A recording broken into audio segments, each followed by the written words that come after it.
देख रहे हैं आप और मैं हूं आपके साथ मुस्कान। स्वागत है आप सभी का एएनबी न्यूज के special bulletin ANB news express में। तो रुक करेंगे देश दुनिया की तमाम अहम खबरों का फटाफट अंदाज में। जम्मू कश्मीर में एक बार फिर से आतंकी हमले की खबर सामने आई है। जानकारी के मुताबिक अनंतनाग के अरवानी में सीआरपीएफ के बंकर पर ग्रेनेड अटैक हुआ है और ये ग्रेनेड एक खुली जगह पर गिरा, जिससे किसी तरह का जानमाल का नुकसान नहीं हुआ है। फिलहाल इलाके को खाली कराकर छानबीन जारी है।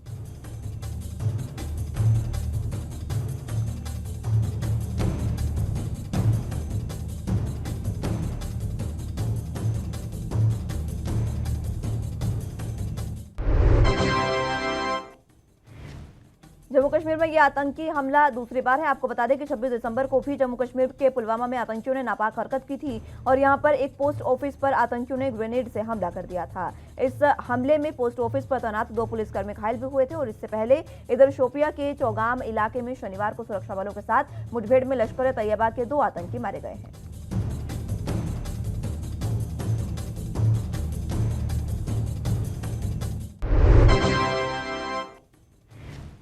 प्रधानमंत्री नरेंद्र मोदी आज हिमाचल के दौरे पर हैं। यहां मंडी में जनसभा को संबोधित करते हुए प्रधानमंत्री नरेंद्र मोदी ने कहा कि बीते 4 साल में हिमाचल में तेजी से विकास हुआ है। हिमाचल में हजारों करोड़ों रुपए के निवेश का रोजगार का मार्ग बना है।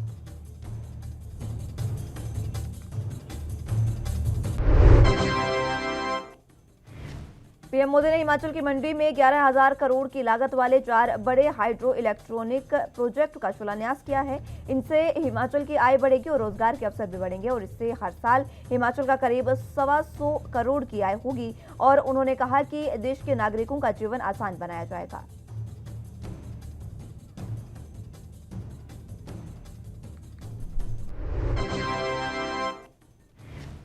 कांग्रेस नेता और पूर्व पार्टी अध्यक्ष राहुल गांधी ने छत्तीसगढ़ की राजधानी रायपुर में एक समारोह के दौरान महात्मा गांधी के खिलाफ की गई कथित टिप्पणियों की आलोचना की है और राष्ट्रपिता को उद्धृत कहते हुए सोमवार को उन्होंने कहा कि उनके विचारों को कोई कैद नहीं कर सकता।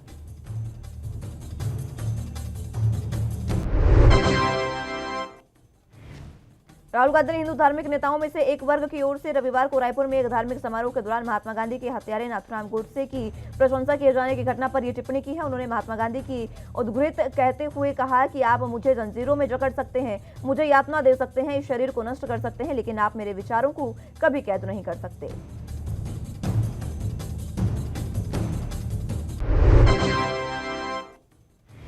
चंडीगढ़ नगर निगम चुनाव के नतीजे सामने आ चुके हैं और इससे सभी पार्टियों को चौंका दिया है। नगर निगम में 35 सीटें हैं और 14 सीटों को जीतकर आम आदमी पार्टी यानी अब आप सबसे बड़ी पार्टी बनकर उभरी है। इन नतीजों को बेहद ही अहम माना जा रहा है क्योंकि इनके जरिए पंजाब चुनाव के समीकरण को भी समझने में मदद मिलेगी।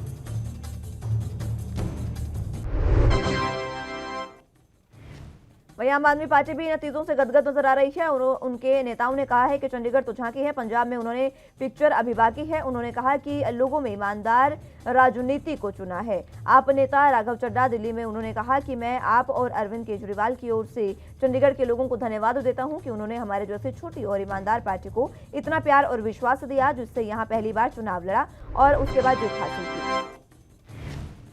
वहीं दिल्ली के मुख्यमंत्री अरविंद केजरीवाल ने कहा कि चंडीगढ़ नगर निगम में आम आदमी पार्टी की ये जीत पंजाब में आने वाले बदलाव का संकेत है। चंडीगढ़ के लोगों को आज भ्रष्ट राजनीति को नकारते हुए आपकी ईमानदार राजनीति को चुना है। आपके सभी विजयी उम्मीदवारों और सभी कार्यकर्ताओं को बहुत बहुत बधाई।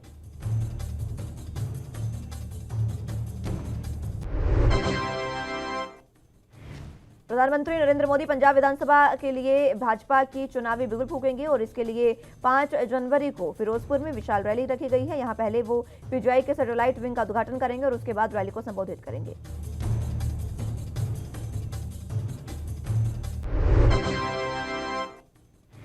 रैली को प्रभावी बनाने के लिए बीजेपी ने कमर कस ली है और इसके लिए मंगलवार को जालंधर में स्टेट लीडरशिप की मीटिंग भी बुला ली गई है, जिससे राज्य और जिला प्रभारी जिला प्रधान 2017 में चुनाव लड़ चुके उम्मीदवार, सभी मोर्चों के प्रदेश अध्यक्ष और जनरल सेक्रेटरी, लोकसभा प्रभारी और प्रवासी जिला प्रभारी को बुलाया गया है।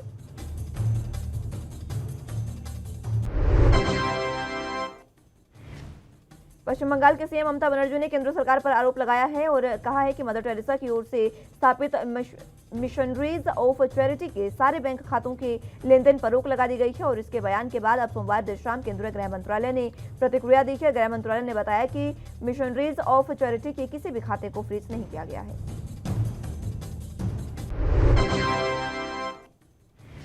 गृह मंत्रालय ने कहा कि मिशनरीज ऑफ चैरिटी के किसी भी खाते को फ्रीज नहीं किया गया है। भारतीय स्टेट बैंक ने सूचित किया कि एमओसी ने स्वयं एसबीआई को अपने खातों को फ्रीज करने का अनुरोध भेजा है। गृह मंत्रालय ने कहा कि विदेशी योगदान अधिनियम रजिस्ट्रेशन के रिवेन्यू के लिए मिशनरीज ऑफ चैरिटी यानी एमओसी एप्लीकेशन की पात्रता शर्तों को पूरा नहीं करने के लिए 25 दिसंबर को अस्वीकार कर दिया गया था, क्योंकि इसके विपरीत कुछ इनपुट्स मिले थे।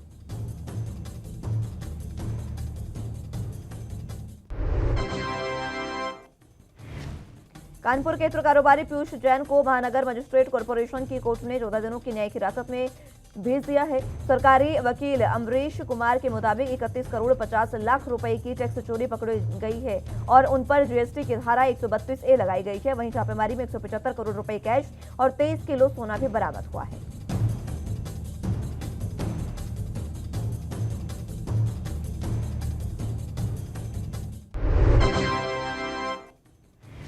50 घंटे से भी ज्यादा लंबी पूछताछ के बाद रविवार को पीयूष जैन को गिरफ्तार कर लिया गया था, जिसके बाद पीयूष की पहली रात कानपुर के काकादेव थाने में गुजरी। कारोबारी पीयूष जैन को गिरफ्तार किए जाने के बाद पूछताछ के लिए काकादेव थाना लाया गया, जहां वो सोमवार की सुबह एक कमरे में कंबल ओढ़कर फर्श पर सोए हुए पाए।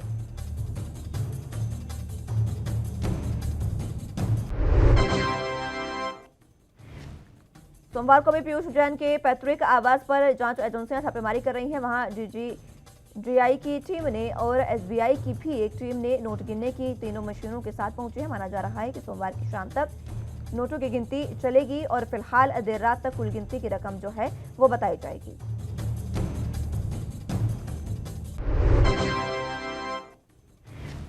उत्तराखंड के मुख्यमंत्री पुष्कर सिंह धामी ने सैन्यधाम को लेकर अधिकारियों के साथ बैठक की है। बैठक में उन्होंने सैन्यधाम के निर्माण कार्यों में तेजी लाने के लिए निर्देश दिए हैं। मुख्यमंत्री पुष्कर सिंह धामी ने सोमवार को सीएम आवास पर सैन्यधाम के संबंध में अधिकारियों के साथ बैठक की और इस दौरान सीएम धामी ने अधिकारियों से कहा कि कार्य को चरणबद्ध तरीके से पूरा किया जाए।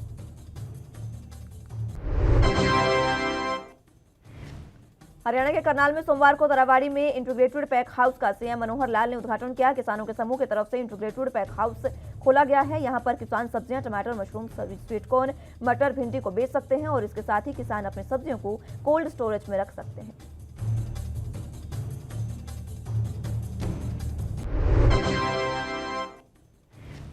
मध्य प्रदेश के मुख्यमंत्री शिवराज सिंह चौहान ने स्वास्थ्य मंत्री मनसुख मंडाविया और केंद्रीय कृषि मंत्री नरेंद्र सिंह तोमर से मुलाकात की, जहां कृषि मंत्री नरेंद्र सिंह तोमर ने प्रदेश में प्राकृतिक खेती को लेकर चर्चा हुई, तो वहीं स्वास्थ्य मंत्री मंडाविया से कोरोना से बचाव को लेकर चर्चा हुई।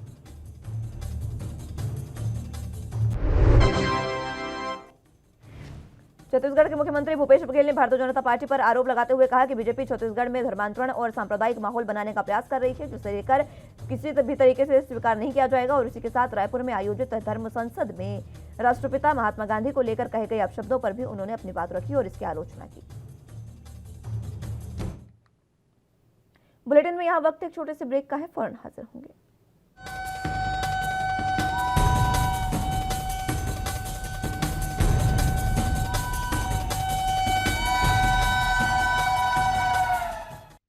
ब्रेक के बाद एक बार फिर से रुक करते हैं देश दुनिया के तमाम अहम खबरों का फटाफट अंदाज में।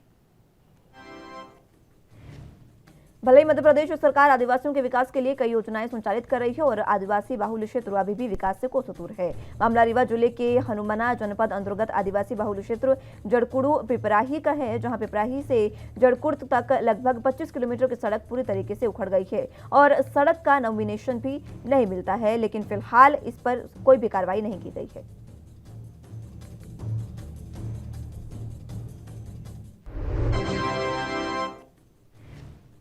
मैनपुरी पुलिस को उस समय बड़ी सफलता हाथ लगी जब पुलिस अधीक्षक के निर्देशन में 2022 के चुनाव को लेकर मादक पदार्थों की तस्करी पर पाबंदी के चलते कार्रवाई अभियान चलाया जा रहा था। उसी समय पुलिस को सूचना मिली कि एक डीसीएम कैंटर में भारी मात्रा में तस्करी के लिए मादक पदार्थ गांजा भरकर लाया जा रहा है। सूचना मिलते ही जनपद मैनपुरी की स्वॉट टीम मौके पर पहुंची और एक कैंटर से गांजे की लगभग 15 बोरी बरामद की है।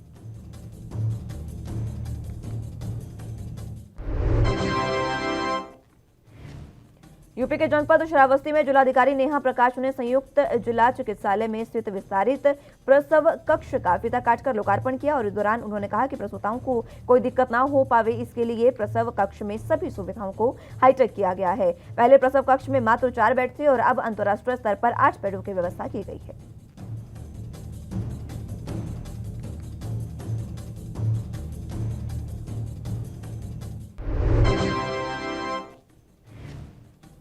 झज्जर जिले में नियम 134 के तहत अनेकों बच्चों चिन्हित किए गए थे, लेकिन फिलहाल अभिभावकों का आरोप है कि उनके बच्चों को प्राइवेट स्कूल संचालक एडमिशन नहीं दे रहे हैं, जिसको लेकर उन्हें काफी परेशानियों का सामना करना पड़ रहा है। अभिभावक हर रोज स्कूलों के और प्रशासनिक अधिकारियों के कार्यालय के चक्कर काटने को मजबूर है।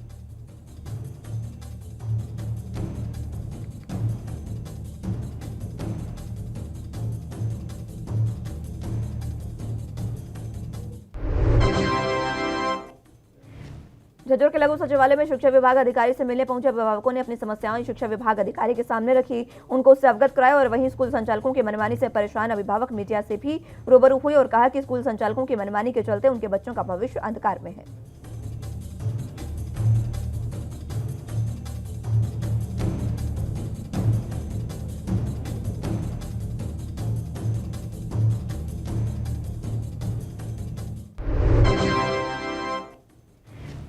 हरियाणा के फतेहाबाद के रतिया इलाके में एसडीएम, नायब तहसीलदार पटवारी सहित 5 लोगों के खिलाफ प्रॉपर्टी खरीद में धांधली के आरोप में दर्ज मामले में विजिलेंस टीम ने बड़ी कार्रवाई करते हुए पटवारी मदन लाल को गिरफ्तार कर लिया है और वहीं इस मामले में और भी धांधलियां होने की बात सामने आई है, जिसके आधार पर अब एसडीएम पर भी गिरफ्तारी की तलवार लटक रही है।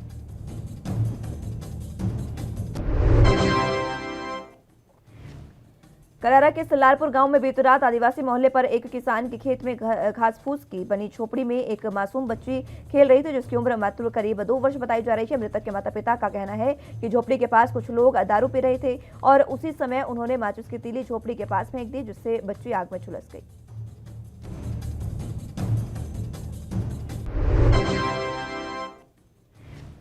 शिरोमणि गुरुद्वारा प्रबंधक कमेटी ने गुरुद्वारा श्री फतेहगढ़ साहिब में गुरुद्वारा श्री ज्योति स्वरूप साहिब पर एक विशाल शहीदी नगर कीर्तन सजाया। इस दौरान बाबा सुखदेव सिंह ने साहिबजादों को श्रद्धांजलि दी और इस मौके पर श्री फतेहगढ़ साहिब की धरती पर नगर कीर्तन में शामिल होने के लिए लाखों श्रद्धालु भी पहुंचे।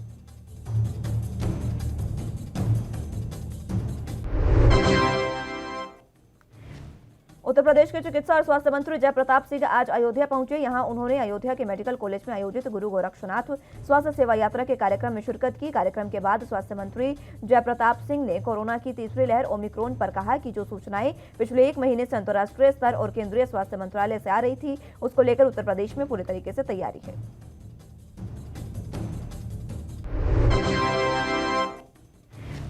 उन्होंने कहा कि उत्तर प्रदेश में अब तक 550 ऑक्सीजन प्लांट लग चुके हैं, वहीं वेंटिलेटर, मेन पावर और पीडियाट्रिक आईसीयू, ये सारी चीजें पिछले 1 महीने के अंदर मॉक ड्रिल के जरिए लगातार चेक की जा रही हैं।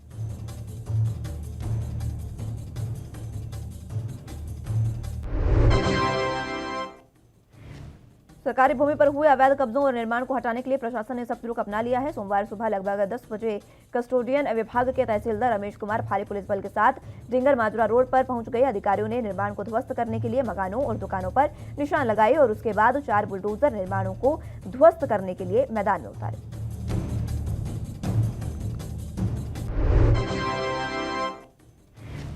अंबाला के एसडीएम हितेश कुमार ने अपने दफ्तर सहित अन्य सरकारी और गैर सरकारी कार्यालयों में कार्यरत कर्मचारियों को अधिकारियों को 1 जनवरी से नए वेरिएंट के खतरे को देखते हुए बिना वैक्सीन डोज न लगवाने पर प्रवेश से मनाही के आदेश जारी कर दिए हैं। उनका कहना है कि वैसे तो अंबाला जिला वैक्सीन डोज लगाने में 100% लक्ष्य हासिल कर चुका है, लेकिन बावजूद इसके जिन लोगों ने अभी तक वैक्सीन की दोनों डोज नहीं लगवाई है, उन्हें वैक्सीन लेनी चाहिए और अन्यथा एंट्री नहीं दी जाएगी।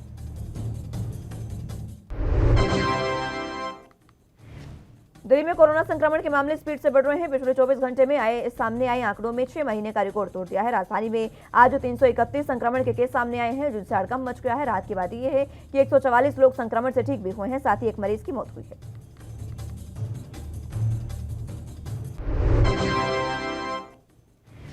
राजधानी में फिलहाल कोरोना के 1289 एक्टिव केस हैं। पिछले 1 हफ्ते में कोरोना के मामलों में लगातार बढ़ोतरी दर्ज की जा रही है। रविवार को संक्रमण के 290 मामले सामने आए हैं। आज ये मामले 300 के पार पहुंच गए हैं और हर बीतते दिन के साथ संक्रमण का खतरा और भी गहराता जा रहा है।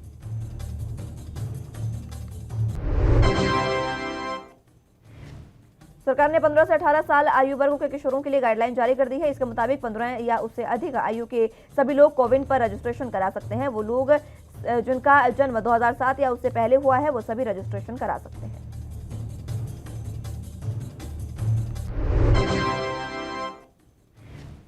लाभार्थी कोविन पर अपने मौजूदा खाते के माध्यम से ऑनलाइन पंजीकरण करा सकते हैं या फिर किसी दूसरे नंबर से नया खाता बनाकर भी रजिस्ट्रेशन किया जा सकता है। ये सुविधा फिलहाल वैक्सीनेशन कराने योग्य सभी नागरिकों के लिए उपलब्ध है।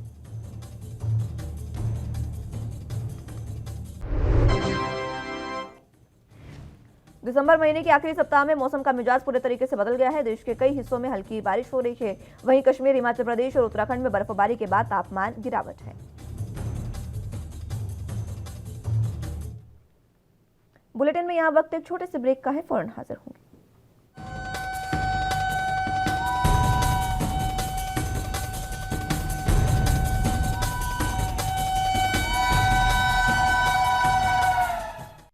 ब्रेक के बाद एक बार फिर से स्वागत है आप सभी का एनबी न्यूज एक्सप्रेस में। तो रुक करते हैं देश दुनिया के तमाम अहम खबरों का फटाफट अंदाज में। उत्तराखंड के चमोली जिले की ओली में हल्की बर्फबारी हुई है। बद्रीनाथ मंदिर समेत आसपास के इलाके में हल्की बर्फबारी देखी गई। वहीं हिमाचल के मनाली में बर्फबारी के बाद पर्यटकों को लंबे जाम का सामना करना पड़ा।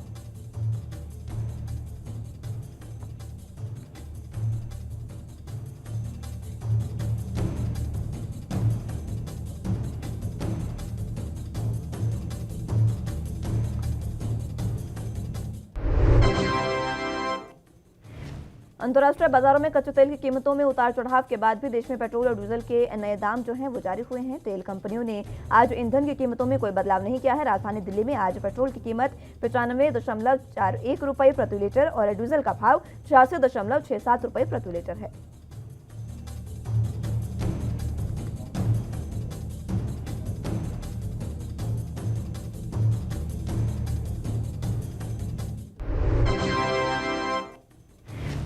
सोमवार को अंतर्राष्ट्रीय बाजारों में कच्चे तेल की कीमतों में उतार चढ़ाव जारी है। WTI क्रूड की कीमत 0.72% की गिरावट के साथ $73.26 प्रति बैरल पर ट्रेंड कर रही है। हालांकि ब्रेंट क्रूड का भाव 0.41% की बढ़त के साथ $76.45 प्रति बैरल पर पहुंच गया है।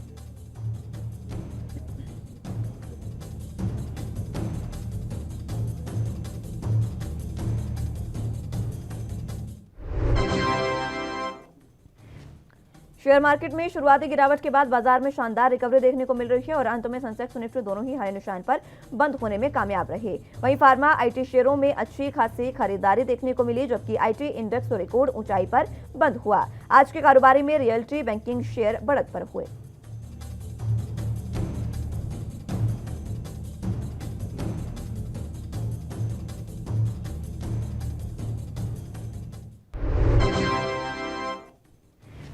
बीएसई का मिड कैप इंडेक्स 0.27% और स्मॉल कैप इंडेक्स 0.52% की बढ़त पर बंद हुआ। कारोबार के अंत में सेंसेक्स 295.93 अंक यानी 0.52% की बढ़त के साथ 57,420.24 के स्तर पर बंद हुआ, जबकि निफ्टी 82.50 अंक पर यानी 0.49 पर बंद हुई।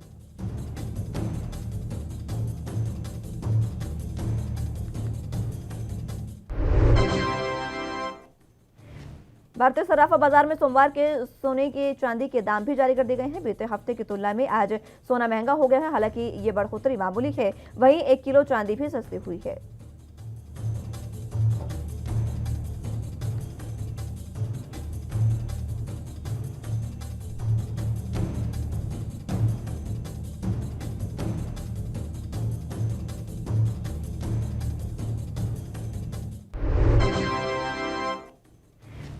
$999 प्योरिटी वाला 10 ग्राम सोना बढ़कर 48,308 रुपए पर हो गया है, जबकि 1 किलो चांदी की कीमत 61,457 रुपए है। वहीं 585 प्योरिटी वाले 10 ग्राम सोने की बात करें तो इसकी कीमत सिर्फ 28,260 रुपए है।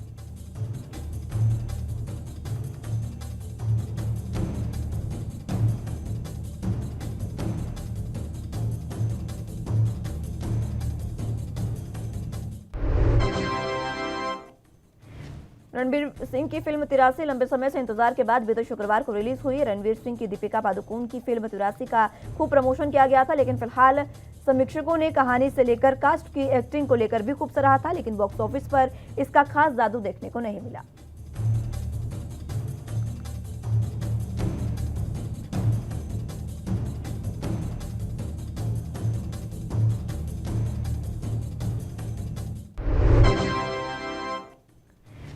क्रिसमस के मौके पर रिलीज हुई फिल्म 83 को न तो क्रिसमस का फायदा मिला और न ही रविवार की छुट्टी का। फिलहाल फिल्म ने पहले दिन भारत में कुल 12.64 करोड़ रुपए की कमाई की थी और इसमें सबसे ज्यादा कमाई फिल्म की महाराष्ट्र में 2.82 करोड़ रुपए की हुई और दूसरे नंबर पर कमाई यूपी और दिल्ली में 2.50 करोड़ रुपए हुई।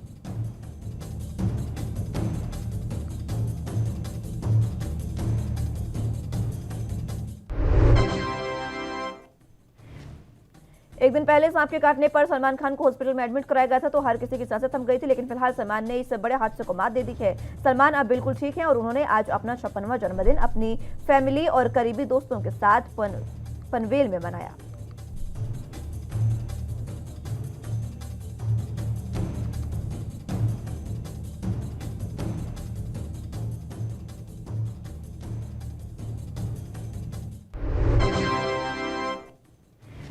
सलमान के पनवेल फार्म हाउस पर उनका लविश बर्थडे सेलिब्रेट किया गया। सलमान के बर्थडे सेलिब्रेशन के कुछ वीडियोस एक्टर के फैन पेजेस पर भी वायरल हो रहे हैं। वीडियो में सलमान खान अपनी लिटिल भांजी आयत के साथ उनकी गोद में लेकर केक काटते हुए नजर आ रहे हैं।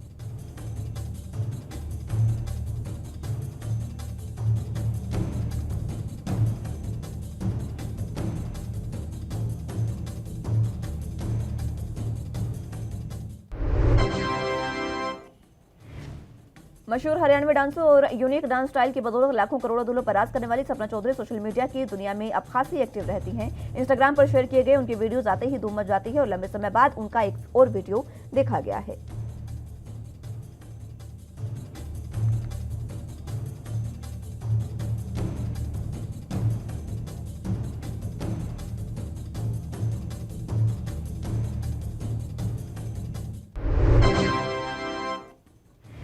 अभी कुछ समय पहले भी उन्होंने अपने इंस्टाग्राम अकाउंट पर एक डांस शो का वीडियो शेयर किया था जो खूब पसंद किया जा रहा है। वीडियो अभी तक हजारों बार देखा जा चुका है और बड़ी तादाद में लोगों ने इसे पसंद भी किया।